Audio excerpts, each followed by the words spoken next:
안녕하세요. 2020년 12월 22일 화요일 아침입니다. 오늘도 하나님 아버지께서 주시는 큰 은혜가 우리와 함께하기를 기도합니다.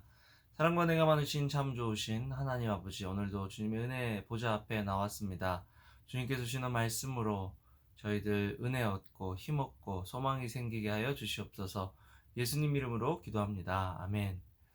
여러분 잘 지내셨나요? 오늘은 베드로 전서 5장 8절에서 14절 말씀을 함께 묵상해 보기를 원합니다. 베드로 사도는 계속해서 고난 중에 어떻게 우리가 그리스도인으로서 살아낼 수 있는지, 또 그 고난을 견디고 이길 수 있는지를 말씀을 통해서 계속해서 이야기하고 있습니다. 이 베드로 전서를 보면요, 이제 예수님께서 돌아가신 후에 한 62년에서 64년 정도 지났을 때 베드로 사도가 터키 지역에 있는 5교회에게 이 편지를 썼을 것이다 라고 학자들은 이야기를 하고 있는 것을 보게 됩니다.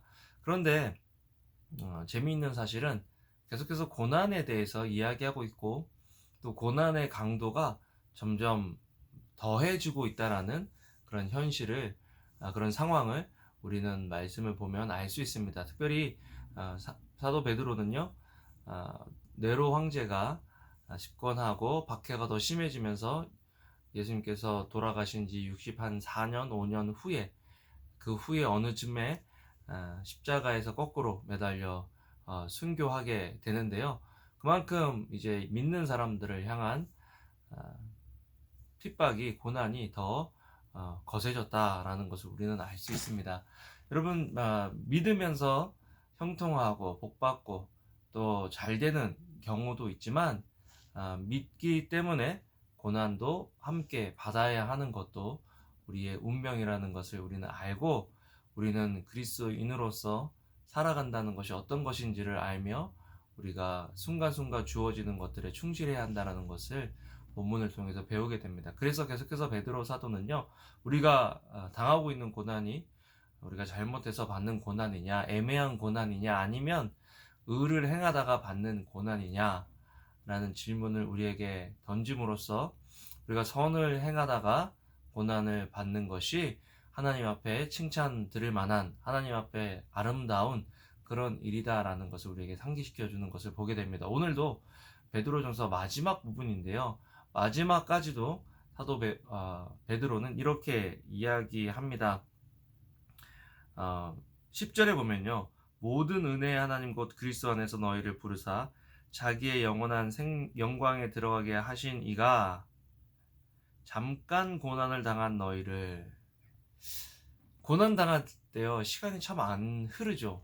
너무 그 기간이 길게 느껴집니다. 그런데 베드로 사도는요, 잠깐이다라고 이야기합니다. 어떻게 이렇게 고난 당하고 있는 상황에서 잠깐이다라고 이야기할 수 있을까 생각해 보면, 베드로 사도는 이 땅에서의 시간을 바라보고 있는 것이 아니라, 삶을 바라보고 있는 것이 아니라, 하나님 아버지, 하나님 나라의 시간, 하나님 나라의 그 영원함을 바라보고 있었기 때문에 고난이, 이 땅에서의 고난이 잠깐으로 여겨질 수 있었을 것이다 라는 그런 묵상을 해보게 됩니다. 여러분, 이 땅에서 뭐 70년, 길게는 100년 살 수 있다고 해도 영원한 하나님 나라에서 이렇게 비교해 보면요, 점에 불과한 거죠. 점도 아닌 거죠. 연속선상에 있는 쭉 이렇게 길게 나열된 이 영원이라는 시간에, 우리가 세상에 머무는 시간은 점의 비유가 되는 거죠.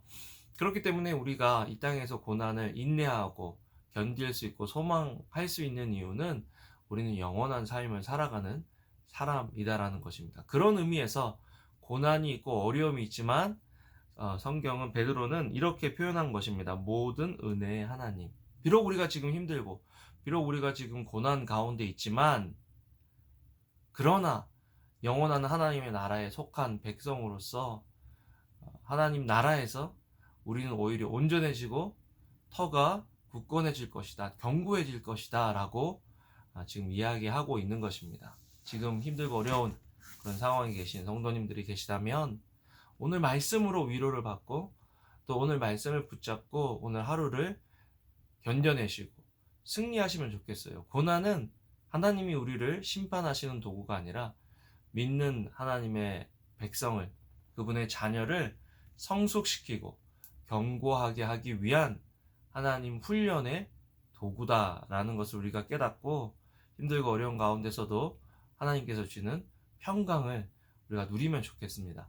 맨 마지막 9절 14절을 보면요. 너희는 사랑의 입맞춤으로 서로 물어나라. 그리스도 안에 있는 너희 모든 이에게 평강이 있을지어다. 평강은 어떤 우리가 원하는 환경, 우리가 바라는 것들이 이루어져서 평강한 것이 아니라 그리스도 안에 평강이 있다는 것입니다.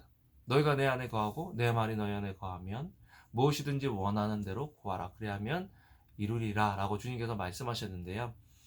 평강은 그리스도 안에 있을 때 평강한 것입니다. 여러분 지금 누구 안에 계신가요? 예수 그리스도를 믿으면 우리는 그리스도 안에 있습니다.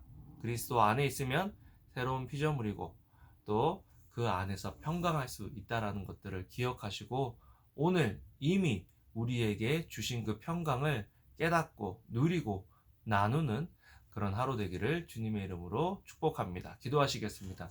사랑과 은혜가 많으신 하나님, 힘들고 어려운 시기를 저희가 견디고 지금까지 지내올 수 있도록 도와주신 것 감사합니다. 하나님, 때로는 힘들어서 눈물 흘리고 외롭고 쓸쓸하고 두려워서 눈물 흘리고 불안해하던 저희였지만 주님께서 지금까지 인도해 주셨습니다. 주님, 주님의 그 은혜와 주님께서 주시는 그 평강을 누리며 살아갈 수 있도록 우리에게 은혜를, 믿음을 더하여 주시옵소서.